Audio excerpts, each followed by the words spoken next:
Assalamualaikum guys, gua Angga and welcome back. Film produksian tahun 1970 dan populer di tahun 80-an ini yang diperankan oleh aktris legendaris almarhumah Susana. Kali ini di remake guys, dengan visual yang lebih modern, tanpa menghilangkan cerita inti dari film terdahulunya. Nah, film yang remake ini ditayang pada tahun 2018 lalu dan dibintangi oleh Luna Maya beserta Herjunot Ali. Penasaran dengan film remake-nya kayak apa?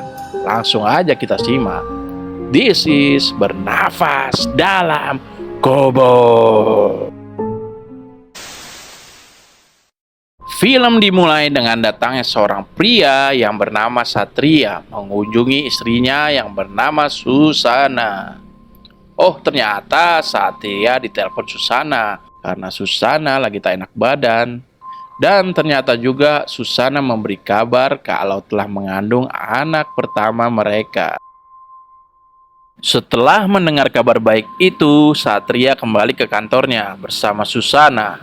Di situ Satria udah ditunggu sama dua pegawainya sebagai mandor pabrik yang bernama Umar dan Jonal. Mereka menuntut kenaikan gaji tapi nggak disetujui sama Satria. Keesokan harinya, Satria disuruh ke Jepang sama atasannya. Walaupun berat meninggalkan sang istri, tapi Satria harus tetap berangkat ke Jepang. Di tempat lain, Jonal dan Umar lagi istirahat sama dua mandor lainnya yang bernama Dudun dan Gino. Jonal yang kesal karena ditolak usulan naik gajinya mempunyai ide untuk merampok rumah Satria saja. Mendengar itu, Umar nggak setuju karena cukup berbahaya dan nggak mau masuk penjara. Nah, karena Jonal berhasil memprovokasi teman-temannya, ditambah kepergian Satria ke Jepang, akhirnya mereka setuju untuk merampok rumah Satria pada waktu malam minggu, tanpa harus menghilangkan nyawa yang ada di rumah Satria. Malam minggu pun tiba. Susana beserta ART-nya pergi menonton layar tancap, sedangkan tim mandor memasuki rumah Susana. Karena Susana tidak kuat nonton film layar tancap, dia memutuskan untuk kembali ke rumah sendirian karena nggak mau mengganggu acara ART-nya. Tim mandor yang sedang beraksi panik melihat kedatangan Susana. Awalnya tim mandor berhasil sembunyi nggak ketahuan sama Susana. Tapi karena Gino tak sengaja menekan piano hingga berbunyi, Susana pun jadi menghampiri asal bunyi tersebut. Akhirnya Susana mengetahui ada rampok di rumahnya. Mengetahui itu, tim mandor berusaha menangkap Susana. Tapi Susana berhasil melawan mereka hingga bisa keluar dari rumah. Jonal pun mengejar Susana hingga ke halaman rumah. Di sini penyamaran Jonal pun terbongkar. Karena Jonal takut Susana melapor ke polisi, Jonal pun ingin menghabisi Susana, tapi dilarang oleh Umar, yang mana mereka pun jadi berdebat. Saat mereka berdebat, Susana melarikan diri lagi dan mengambil sepotong bambu, tapi berhasil dikejar Dudun, lalu merebut bambu itu. Susana pun didorong Jonal ke arah Dudun, sampai akhirnya Susana terluka oleh bambu yang dibawa sama Dudun hingga tak sadarkan diri. Karena mereka panik, akhirnya Umar menyuruh untuk merapikan rumahnya Susana, lalu menguburkan Susana. Kemudian pagi harinya tiba-tiba Susana berada di kamarnya, seperti bermimpi. Nah, saat mengangkat telepon dari Satria, ada darah dari tangannya Susana. Setelah menutup telepon, Susana bercermin dan terlihat belakangnya ada darah yang membuat Susana syok. dan bingung apa yang sedang terjadi. Malam harinya saat ART nonton film Sundel Bolong, Bang Opik cerita tentang Sundel Bolong yang tiba-tiba Susana udah ada di belakang mereka. Di tempat lain, Dudun yang lagi mau tidur di mesnya didatangi oleh sosok Susana. Hingga Dudun berteriak dan dihampiri oleh Umar. Keesokan malamnya, Umar membawakan tukang pijet. Nah, karena kerokannya terlalu sakit, Dudun pun menoleh ke belakang. Yang tiba-tiba tukang pijet itu berubah menjadi Susana. Mengetahui itu, Dudun langsung lari keluar dari kamarnya sambil berteriak Susana, yang membuat penghuni mes keluar semua. Lalu Dudun berhasil ditenangkan sama Umar. Kemudian keesokan paginya Thohir cerita pada Bang Opik dan juga Astri kalau warga kampung mendengar ada penghuni mes yang diganggu sundel bolong yang menjelma kayak Susana. Malam harinya lagi-lagi Dudun diganggu oleh suara Susana. Dudun pun mencari sumber suaranya hingga keluar mes lalu masuk ke pabrik. Di situ Dudun akhirnya menemukan Susana. Karena ketakutan, tak sengaja Dudun menyentuh tombol mesin pabrik yang membuat tubuhnya terjerat tali. Hingga akhirnya Dudun pun meninggoy. Di tempat lain, Jonal, Umar, dan Gino mendatangi rumah padenya Gino yang menjadi paranormal yang bernama Mbah Turu. Sebelum mereka menjelaskan, Mbah Turu udah tahu tentang Susana yang jadi sundel bolong. Setelah menjelaskan tentang sundel bolong, Mbah Turu memberikan alat penangkal sundel bolong. Setelah itu mereka yang lagi tertidur di mes, tiba-tiba Jonal mendengar ada yang memanggilnya. Jonal pun mencari suara itu sampai keluar kamar dan memasuki dapur mes. Karena mendengar suara gaduh, Umar dan Gino jadi terbangun. Sedangkan Jonal yang mengejar Susana sampai ke kamarnya. Setiba di kamarnya, Jonal langsung melawan Susana. Yang gak taunya, Jonal malah melukai Gino hingga meninggoy. Di tempat lain, Bang Opik membenarkan cerita Thohir tempo hari kalau Susana adalah hantu sundel bolong. Bang Opik pun mau membuktikan kalau itu benar atau salah. Mereka mau membuktikan dengan cara menutup mata pakai kain kafan atau cermin biasa.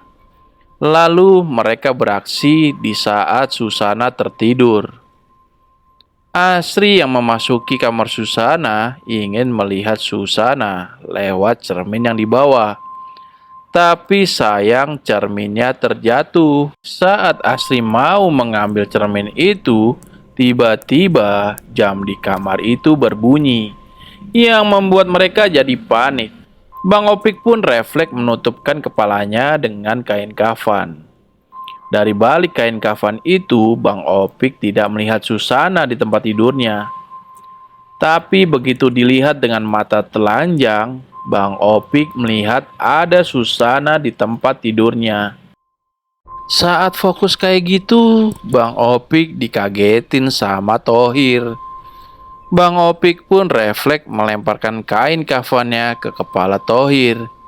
Jadinya Thohir melihat sama seperti yang Bang Opik alami. Bahkan Susana mode sundel bolong melihat ke arah Thohir. Mengalami hal itu, Thohir langsung lari diikuti dengan Bang Opik dan Asri. Kemudian esok paginya mereka berniat untuk berhenti bekerja di rumah itu. Saking ketakutannya, mereka langsung lari meninggalkan rumah itu. Dan malam harinya Satria udah kembali dari Jepang. Saat masuk ke rumah, menemukan Susana lagi main piano, dan mereka pun melepas rindu. Nah, saat subuh pun tiba, Satria mengajak Susana untuk subuhan bersama. Tapi ditolak oleh Susana. Susana juga menyarankan untuk sholatnya di masjid aja, jangan di rumah, agar pahalanya lebih besar. Saat selesai sholat, Satria sempat ditegur oleh tetangganya kalau Susana jarang kelihatan. Bahkan udah seminggu ini nggak pernah sholat di masjid. Tetangganya itu memaklumi kalau Susana jadi jarang keluar rumah. Mungkin karena omongan warga tentang sundel bolong yang mirip Susana. Bahkan udah ada dua korbannya, dan ada saksi matanya juga. Dan di tempat lain, Umar dan Jonal kembali lagi ke Mbah Turu.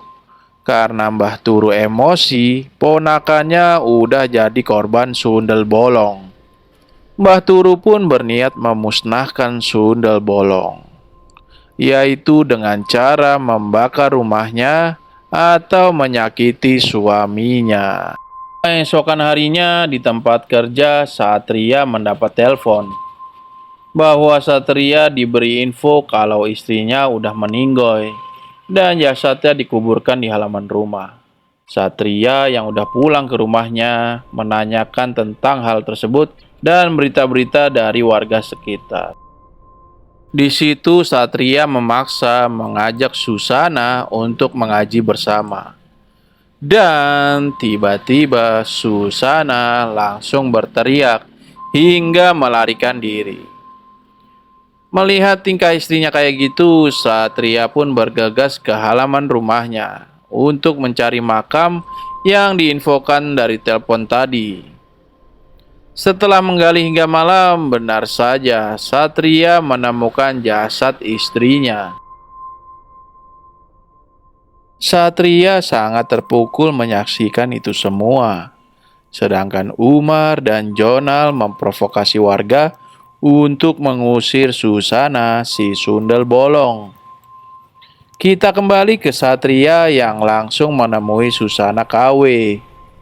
Satria mengusir Susana KW karena udah tahu yang sebenarnya. Dalam mode sedih, Susana KW berubah jadi sundel bolong dan mendatangi jasadnya. Saat itu muncul juga Jonal yang ingin menyerang sundel bolong. Tapi begitu sundel bolong berhasil menyerang Jonal, tiba-tiba Mbah Turu datang membaca mantra yang membuat sundel bolong jadi kepanasan. Mbah Turu berhasil melumpuhkan sundel bolong, dibarengi dengan kedatangan Umar yang membawa warga dan mereka melemparkan obor ke rumah Satria.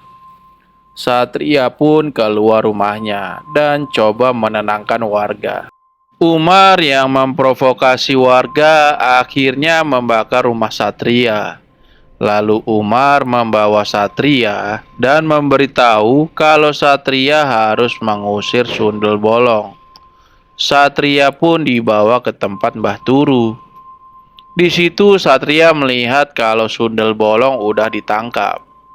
Sundel bolong sebenarnya udah ngasih tahu kepada Satria kalau Umar dan Mbah Turu mau melukai Satria. Satria yang dipaksa melakukan ritual sambil mendengarkan penjelasan dari sundel bolong.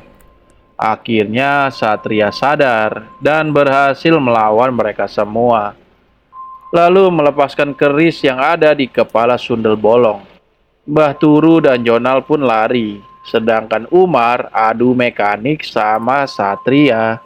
Sundel bolong yang mengejar Mbah Turu berhasil melukai Mbah Turu. Kita kembali ke Satria yang berhasil menang adu mekanik melawan Umar. Dikira Satria, Umar udah gak berdaya. Tapi tiba-tiba Umar berhasil menyerang Satria dari belakang. Satria pun memberikan perlawanan lagi hingga Umar pun meninggoy. Tersisa si Jonal yang berhasil dikejar sundel bolong.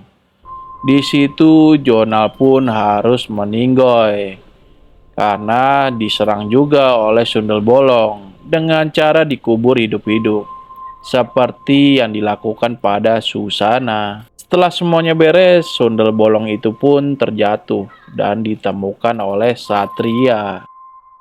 Mereka saling meminta maaf dan sundel bolongnya berpamitan kalau akan kembali ke alamnya. Setelah itu, tiba-tiba aja Satria hanya memeluk gaun yang digunakan oleh Susana. Kepergian sundel bolong itu membawa Satria mengingat semua kejadian dari mulai dia terluka karena Umar hingga indahnya bersama Susana. Kemudian saat itu Satria jatuh tak sadarkan diri alias meninggoy. Nah, karena dua-duanya udah dimakamkan dengan syariatnya dan film pun selesai. Nah guys, dengan efek visual dan jalan cerita yang dikemas cukup soft atau mudah dimengerti, tapi bisa bikin kita tersentuh sama merinding juga. Maka penilaian menurut versi bagian malam adalah, yaitu pada efek visual dari film ini, gua kasih nilai di 7 dari 10. Sedangkan jalan ceritanya gua bisa kasih nilai di angka 7 dari 10 juga. Dan overall film ini gua kasih nilai di angka 7.